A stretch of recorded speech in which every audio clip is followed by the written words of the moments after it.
All right. Welcome again to our Friday live Q&A here at the Edge offices, talking about some of the latest questions that we get within the Twitter, social media circle, and just kind of in general in the crypto space. So what are we going to be covering today?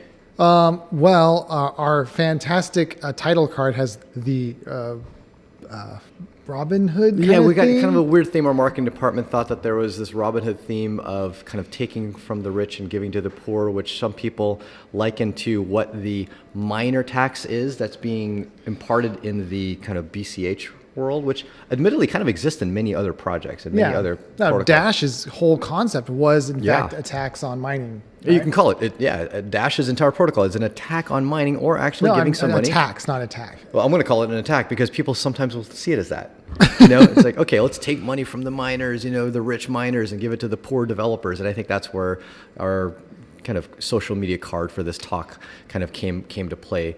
So we'll talk about the new funding proposal by Bitcoin ABC this time, as well as an update on the IOTA heist. So the hack that happened to IOTA earlier this month, or was it last month? Earlier this month, I believe. And there's more details about it. And some of those details in some way are relevant to users of Edge because it actually kind of includes or incorporates, it was related to one of our partners, one of our exchange partners. Mm-hmm. So we'll talk about that as well. But let's kick off with the Bitcoin ABC update. So a few things happened. In addition to the funding proposal, they've actually made a few changes into the protocol. So we talked about this whole concept, gosh, was it 3 episodes ago, something like that? Yeah, a lot of this is a rehash. We talked about the infrastructure funding plan before we talked about IOTA, but these are more updates from actually different implementations of BCH. Well, so I guess the kind of back off, what this all started with was an article from one of the mining pools in China who said, we want to give money to the developers of Bitcoin Cash because we want the protocol to continue to be developed in a stable, sustainable way. Now, they didn't just want to do it themselves because if they give away 5% of whatever they're earning, then people will leave their pool and go to ones that pay out higher. Right, exactly. Right, the only way they could do it and still remain a viable business was to force everyone else to do it as well.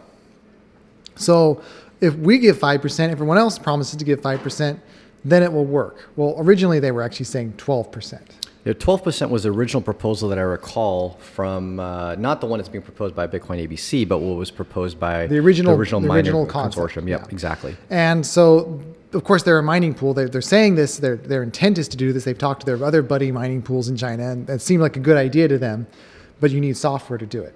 Right. It's not just a question of saying we're going to do it. You have to actually have a software to force people that their blocks will be invalid if they don't actually give to the foundation that they're starting up in Hong Kong or wherever it was. Now, interesting, you need software, but you also, before you have to go and pay engineers or want engineers to write the software, you kind of want some level of agreement within some portion of the community before actual software gets written. So and they didn't really have that. So this article came out. People debated about it. We had our own podcast about this, and since then, what has happened is Bitcoin ABC, the actual main implementation of Bitcoin Cash, implemented the feature. They put the feature in their software, and it's now going to come out in version 0.21 of their software. So granted, it's a feature, but just so that people don't think that Bitcoin ABC, the group of implementing Bitcoin ABC, just went and actually did it.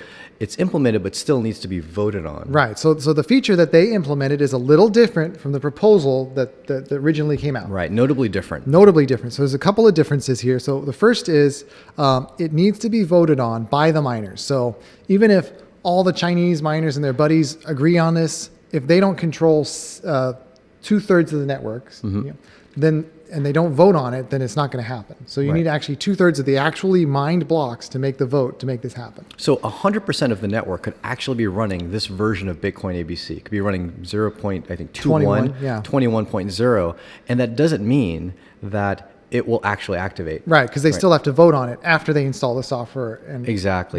And you can install the software and simply, obviously, disable the vote or enable the vote. You choose true or false. Yes, I want this infrastructure funding plan to be active.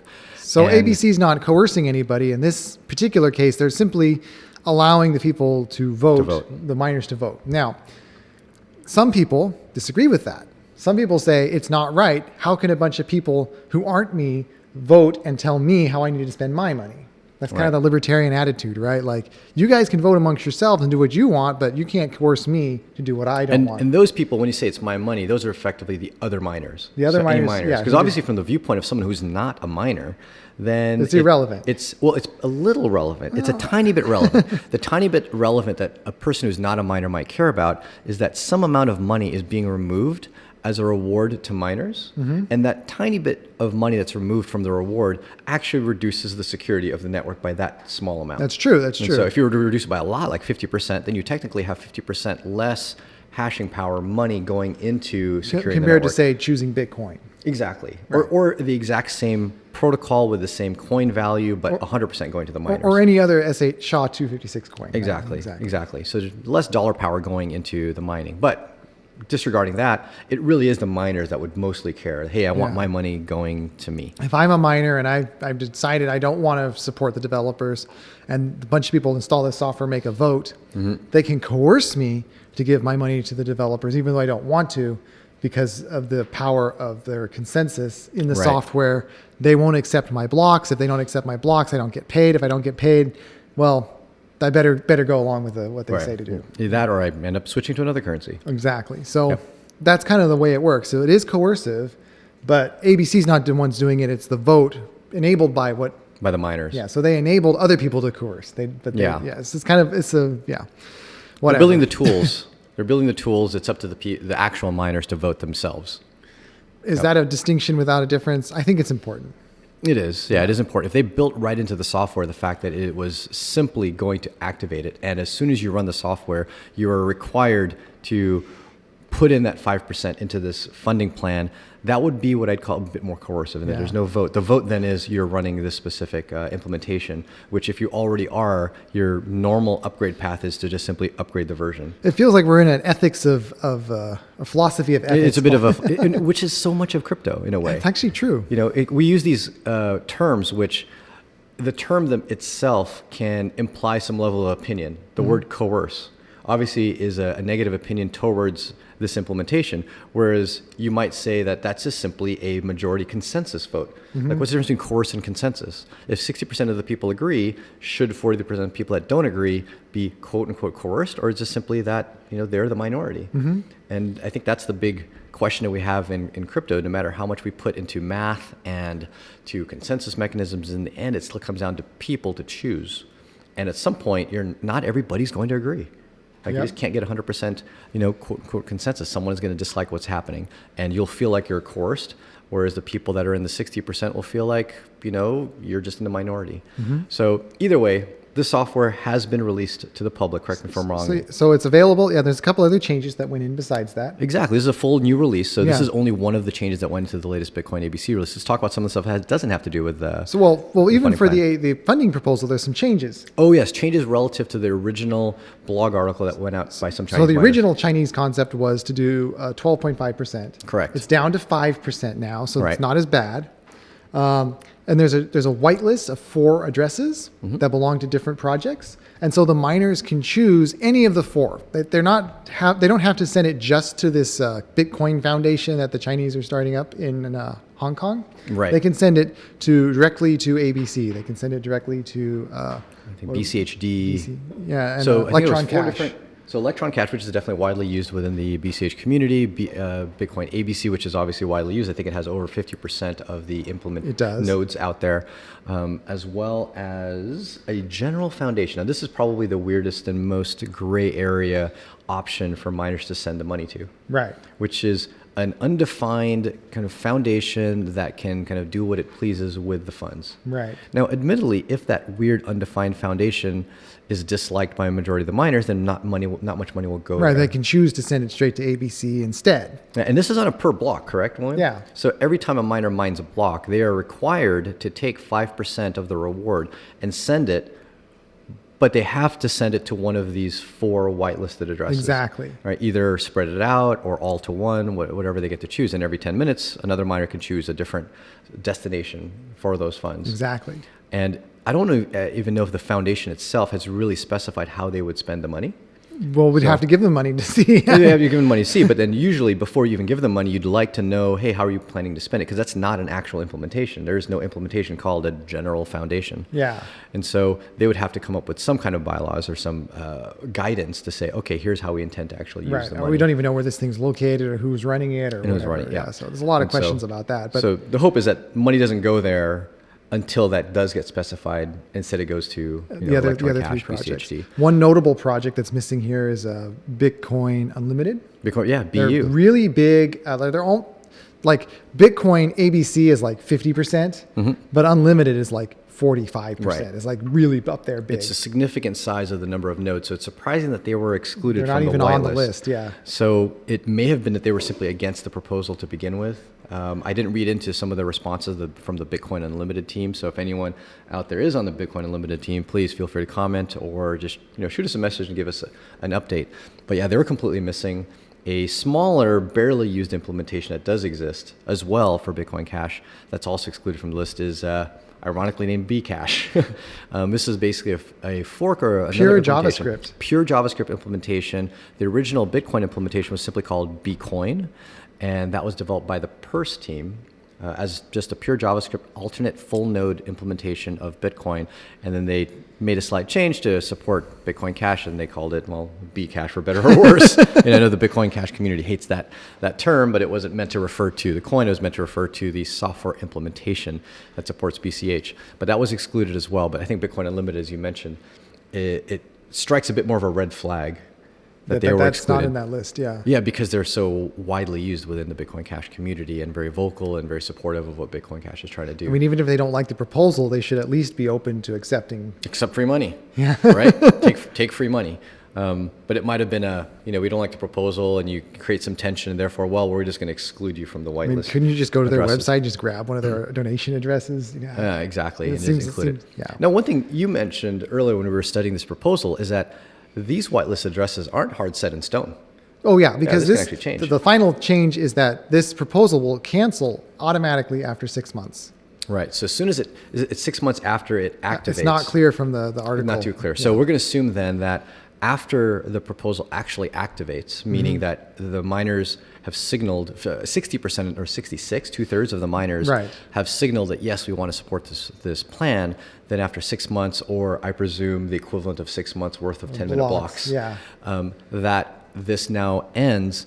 But then we can create another BIP9 vote with different addresses To do another round of to do this. another round. So I would say relative to the initial Chinese proposal, this seems definitely more It's a reasonable. lot more tempered. Yeah. Yeah, much more tempered, much more reasonable, includes more parties, but still, of course, someone always gets left out.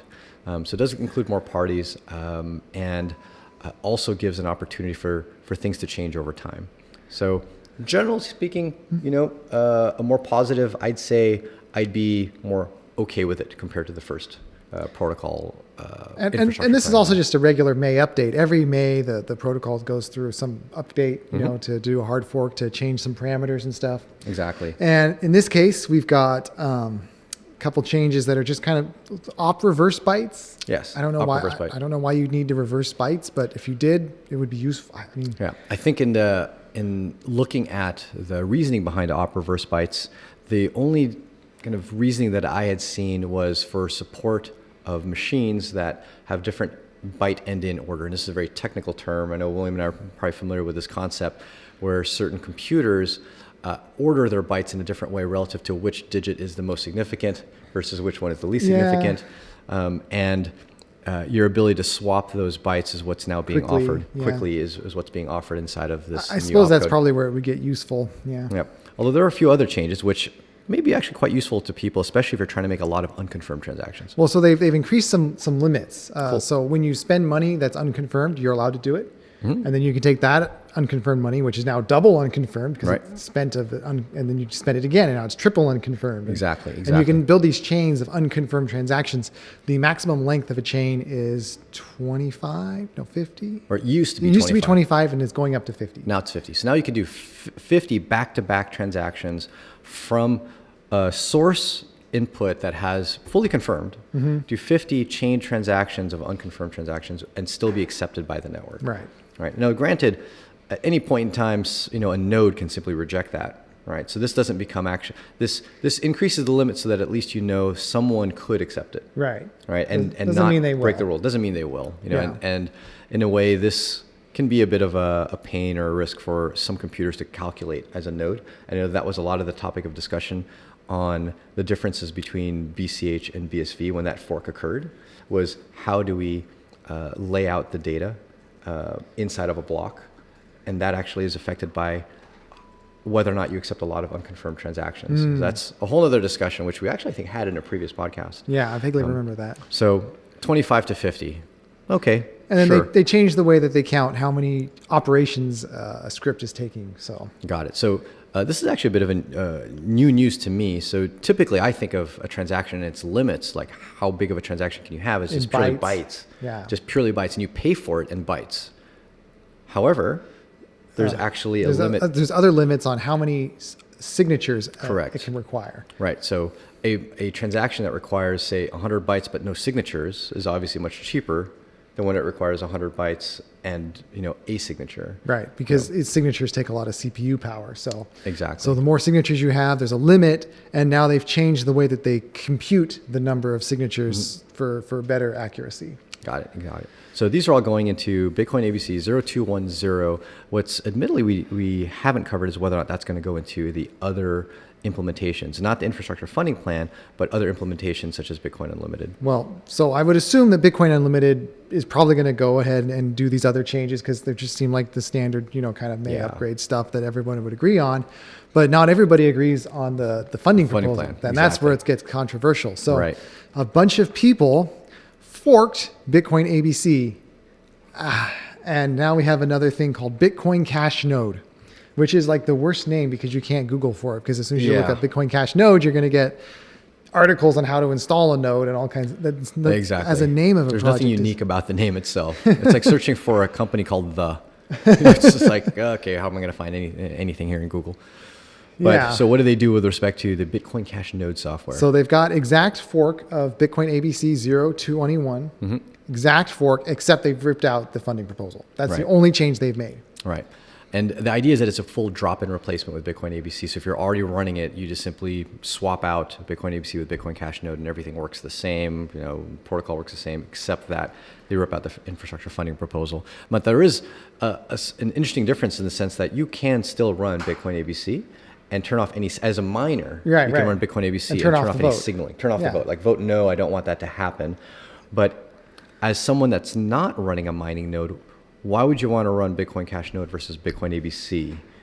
I think as a miner, I would almost certainly want to run ABC because if people are going to affect a way that I'm going to earn revenue, I want to know about that. Right, I want my software to not lose money for me. But as an exchange, weird things can happen with these kind of contentious stuff. Right. And so you might end up in a situation where 60% of the people vote yes, it activates the thing, but then they don't go through with it. They don't actually make the donation. Something, weird situations can occur, not very likely, but in those cases, this software is oblivious. It doesn't care one way or the other about the donation. It doesn't know about that. It doesn't care. So if it happens or if it doesn't happen, it'll just follow the longest chain, period. Yep, the longest, strongest chain. Whereas Bitcoin ABC would be following the one that actually activated. Right. So you could get forked off the network. Exactly. So the example would be, yes, everyone voted, 60% voted. And so now this rule activates. So you're supposed to donate 5% of a block reward to one of these addresses, but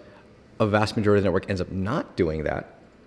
Someone running Bitcoin ABC would be following potentially the small chain, right, and not following the longest chain. So that is a subtle difference, although we think that that's not likely to happen. It would be weird for people to vote one way and then act another. I mean, a big Bitcoin pool, because Bitcoin is much larger than Bitcoin Cash, could just decide to swoop in one day, cast a bunch of votes, just to screw up the Bitcoin Cash just to sink the community. I don't think that that's likely, but if people are willing to lose money to do it, then okay, just to screw with them. So, and it's nice that this exists as a terms of like, okay, we're just going to shut down our computer for 15 minutes, upgrade the software to Bitcoin Cash Node, and then you're good to go. We're good to go again, right? And we've solved the problem. So it's nice that this exists, but it's more of I wouldn't run this. It'd be more of a back pocket type of a emergency response. I don't know.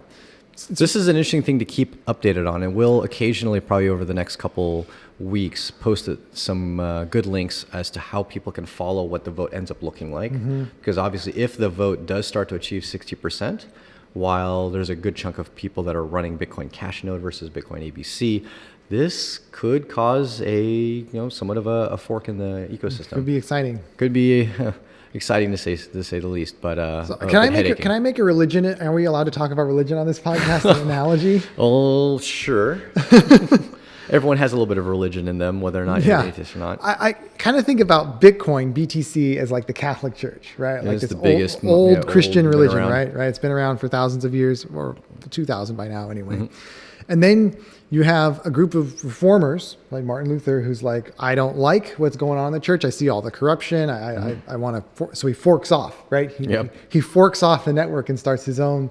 Exactly. The with a lot being very similar. The lot's similar, right? But he's like, I just don't agree with these few things, and I've got this fork, right? Exactly. And then along come the Calvinists, and then along come the Church of England, and then you have fork after fork, and it just keeps splitting, right? And you have you've got Baptists, you've got all these different denominations of which originated from Christianity from one and fork, Catholicism. Right? It's like once you have a culture of forking, it just kind of continues until you're shattered into a million pieces. Whereas if you kind of have this culture of unanimity, then you're kind of like Catholic Church is still kind of like one big monolithic lumbering, what do you want to say about it. For better or worse, it stays kind of the king of all of the different forks. And I feel like that's what's happening to Bitcoin Cash. We keep having these controversies, and the response isn't it's one coin to rule them all. It's, well, I'll just fork it off, because that's how we got to be in the first place. So exactly. Yeah.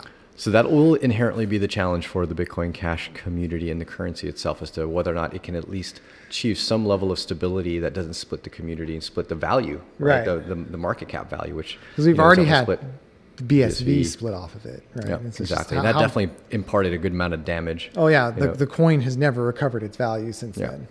So I'm very true. Yeah, I don't think that this bodes well. Even just the controversy is kind of like, I don't know about that. The whole attitude of we'll just make a fork of the software. It's just like, nope, that's the wrong attitude. You don't want that. But what can we do? Hey, talk about another coin. Talking about another coin. One that we just talked about, actually. Was it a couple weeks ago? It was last week, I think. Last week? I wasn't here last week, so you guys talked about some other stuff. Oh, no, last week we talked, Chris Grishon, guest hosted with us. But I think a couple weeks ago we were talking about IOTA. IOTA's hack. IOTA, and we talked about the hack. I mean, so IOTA's Well, we didn't have any details. All we knew is that some wallet software got hacked and people were losing money, and then they shut the coin down. That was mostly what we talked about. That the fact that IOTA could even shut their own network down. Yeah. So much for a decentralized network. It's not a decentralized network. It's not a decentralized network at all. They flip a switch and suddenly there are no transactions. And there have been a lot of articles actually since then that have said that the entire investment pool of cryptocurrency investors is just unreasonable. Not unreasonable, but it makes no sense because it hasn't really phased the value of a coin. A coin that's just been shut down for, I think, running on 12 days. Somehow is still having an exchange value that's trending with the rest of cryptocurrency, which makes no sense at all. Like you can't actually take your money off, you can't transact with the coin, and yet it still hasn't tanked because on a centralized exchange, nothing actually moves on a blockchain. That's true. You just have virtual balances. It's just all virtual balances, just monopoly money. But what we didn't talk too much about was the actual hack of how people lost funds. So now we know the details. We know a bit more details, and this is actually very relevant to us because it involves one of our exchange partners in Moonpay. And a lot of people do use Moonpay within Edge. It's a great service. It lets you, buy Bitcoin and many other different currencies, including IOTA, but not through Edge because we don't support IOTA. Through their IOTA Trinity Wallet, you could buy IOTA with Moonpay, and it supports Apple Pay for a great experience for those that have iOS devices. The IOTA Foundation's main wallet is called Trinity. And from what we can tell, it's a web wallet. It looks like a desktop app you download, but it's actually running in a Chrome instance. Like that, the frame around the app is actually like Chrome, like the web browser. It's just a browser. That you use. And then inside is a web page, and you can't go to another web page. The web page is the wallet. And this is a common way of building desktop and even mobile apps. We call these kind of hybrid native apps where it's using the browser engine to render your user interface, and a lot of the functionality and logic of your application is running inside of basically a browser. And Slack's like that. We use Slack here at the office. If anyone's used Slack, that's exactly the same case. The Slack app is just the Slack website. It's the exact same thing, just inside a standalone thing on your computer. If anyone uses the Copay Well, it's exactly that as well. It's Right. just a It's a browser running. common technique. Yep, very, very common technique. It's convenient. And you get to leverage common code across desktop, mobile, and even inside of an actual browser. And Edge uses not the same technology. We use a different technology called React Native. Yep. But it's similar in the sense that it's JavaScript. Similar language, But instead of rendering to a browser, we're rendering native controls. So it's a little bit smoother, a little bit slicker, but it's the same kind of concept. Same concept from the viewpoint of the developer experience of being able to write one code base that runs both on, say, iOS and Android. Right. Now, React Native's ability to run on desktop and browsers is fairly limited, Yeah. but on iOS and Android, it's great. However, the Trinity wallet was actually basically full web page. All right. So when they developed their Moonpay integration, from what I understand, they had to pull in Moonpay's software. Now, one way you can do that when you're developing a piece of software is to install it, copy it into your app bundle. So whatever code ships with this thing that you download off the internet, it's all integrated into one thing. And that would be the safe way to do it. It's fully packaged, and when someone downloads your app, they're actually downloading the entire app with all the software it needs to run. Right. Yep. But what they didn't do that. So instead, when they integrated Moonpay software, they had their web page download Moonpay's code every single time it ran. Yep. Just like actually many web pages do that, and you can actually have a web page download JavaScript code every time it loads up. Well, I mean, that's how the web works, right? Yep. Every time you visit a web page, every time you visit Google's homepage or Gmail or whatever, you're downloading the code. You're re-downloading potentially all the code that makes that page run. Exactly. And so they were doing that technique. They weren't like packaging it with the download. Correct. They were refreshing it every time. So somebody hacked the download link.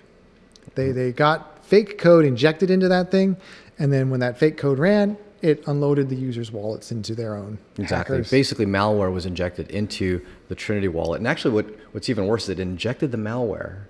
It took the keys, but it actually didn't sweep the money immediately. It actually waited until it accumulated, and then took funds. So they didn't want to trip anybody up. Until they noticed that the malware was actually discovered, the fact that they were downloading from an incorrect location. That's when they said, because it's going to take a while for users to react to that. And in that period of time, they said, okay, now let's go ahead and take the money. And that's when it was discovered earlier this month that funds were missing. And then that's when IOTA went ahead and locked down the network to prevent some of the funds from moving. So some of the funds actually were quote unquote saved. If you think that IOTA has value, then yes, some of the funds were saved. But a good chunk were swept out in the process. But I mean, that's kind of ridiculous because like if a Bitcoin wallet gets hacked, like Copay got hacked, or no, was it Bitcoin? I don't remember which of the two it was. Copay, a vulnerability was found in Copay, but no known hack incidents had occurred. So they discovered the vulnerability in a different way, although it still had to do with dependency software being included into the application, which isn't generally a concern, but no known occurrences actually. I guess the point is when Mt. Gox got hacked, we didn't shut down Bitcoin. No, exactly. When the Copay hack happened, we didn't shut down Bitcoin. Exactly. When anything happens with a wallet, it's like, that's too bad about the wallet, but the network itself keeps running. And this situation is just bizarre that you don't shut down the transfer of cash because of your wallet. Yeah, that's like just I don't know. So it's definitely not an ideal situation for IOTA, but then we've said before it's they're a fake cryptocurrency anyway. So what does it matter? not matter. And we don't slam too many cryptos here. But IOTA, I have no problem just calling them out. They're basically centralized to the extent that PayPal is centralized. They pretty much to the exact identical degree. A single company that's running the whole network, and everything is fake about it. It's not probably It's not an actual cryptocurrency. The surprising thing is, I'm surprised that there hasn't been. Because the one thing you can still do with IOTA that you can't do with PayPal is transfer value between two people without KYC. So the fact that they're fully centralized, I'm waiting for the point when KYC ends up being required because they are effectively acting like Liberty Reserve. One of the companies out of South America, which allowed you to talk to their server to transfer value to someone else completely with no personal information. Or eGold or whatever. eGold, exactly. They're basically like an eGold. Yeah, because the beauty of their scam is that they're masquerading as a cryptocurrency, right? They're saying that we're the same as Bitcoin and Ethereum, and even though we're completely centralized and we have one server that controls the whole network, we're pretending that we're not. So the government hasn't figured out that that's happening. Exactly. But if the government knew that was happening, then they could come in and be like, Knock, nah, knock. you're eGold, you're Liberty Reserve, Exactly. you're exactly all these other companies, you're PayPal, right? You need to either follow the regulations or get shut down. But so far, their scam is working even on the government because the government hasn't decided that they're worth targeting. Well, because they launched as a quote unquote decentralized currency, allowing actual nodes to validate transactions, which really didn't work, but they launched as that. And then to switch over to the centralization of the validation kind of flew under the radar for a lot of people. Right, because the excited about original IOTA. concept of IOTA was a decentralized, proper cryptocurrency in the sense of Bitcoin and Ethereum and all these other things. Their scientist or whoever invented it screwed up. Yep. They made a terrible mistake. We talked about this 3 weeks ago. Yep. And because they made a mistake, they realized that double spends were just happening all the time. The money was going to be worthless. So they centralized it without telling anybody or really making a big deal about it, changing the Finally do entire nature of their project. Yep, exactly, into a PayPal. Because the honest thing to do would be to say, oops, our experiment didn't work. We made a mistake, shut it down. Yep. But when billions of dollars are involved, how can you do that. How can you do the honest thing when so much money is at stake? You want to pay the bills for your It's like that classic private jets. It's like that classic question, if somebody offered you $1 million, would you do X, or They did X, Y, and Z. they did X, Y, and Z, Yep. Cool. So it's just a shame. Real quick, I want to answer a few of the questions that came online. So Anon121 asked, "Hi guys, question: are we allowed as individuals to write a withdrawal method for your wallet using other exchanges?" So I've kind of read between the lines of this question, meaning that are you able to integrate other exchanges into our app? Is what I believe this is being asked, using their APIs. So we are very plugin based. And so a lot of our exchange support, such as Moonpay's, as we had talked about. We got to talk Cephello, about that, yeah. And so, yes, why Moonpay is not an issue for edge users. Right. So we brought up Moonpay. We brought up the fact that their software is compromised. It's not an issue for edge users because we run Moonpay in a sandboxed web browser inside of Edge. So two things. One is, first of all, we actually do it the way we said to do it, which is to download the code ahead of time. So when you download Edge, you get that's other stuff. That's all of our dependencies are Yeah. downloaded and baked into our own application. With Moonpay, we actually launched Moonpay's website Actually, as the website. inside of Edge, but that website has no access to a user's wallet. Right. It actually has to ask to say, "Hey, could you please send money to us or give us an address?" And the user And then they actually confirms launch that. back into Edge. You go back Edge to shows Edge. the send screen. You can see the address and the amount. Exactly, And before the money then is sent. you go back into the plugin again. Correct. This is not too different from when someone's using, say, MetaMask and a DApp, right? The DApp would then have to talk back to MetaMask and say, "Hey, I want you to send some money," and the user has to approve it. Now, in the case of Moonpay, we never actually send money. You only receive money. You only receive money, so you're just giving Moonpay an address. So there's no way they can possibly get the private keys. Correct. Now, if they compromise the Moonpay website, they could have the Moonpay website ask to send money to the user, but the user would have to actually confirm that and see that the money's going out. Right. So, and the Moonpay, we've been in contact with the Moonpay team. They assured us that yes, we weren't at risk of the compromise, and plus it affected the delivery of their SDK, which only affects people using that, not the website itself. Right. So it didn't affect the website. So bottom line is, to answer your question, now they've kind of gone on this little tangent. Yep. For fiat partners, the ones that can do dollars or euros or whatever, those are all web pages. Yep. It's just within the app, there's a the link to get into Moonpay or Cephello or whoever the And partner our is, other partners. and Simplex.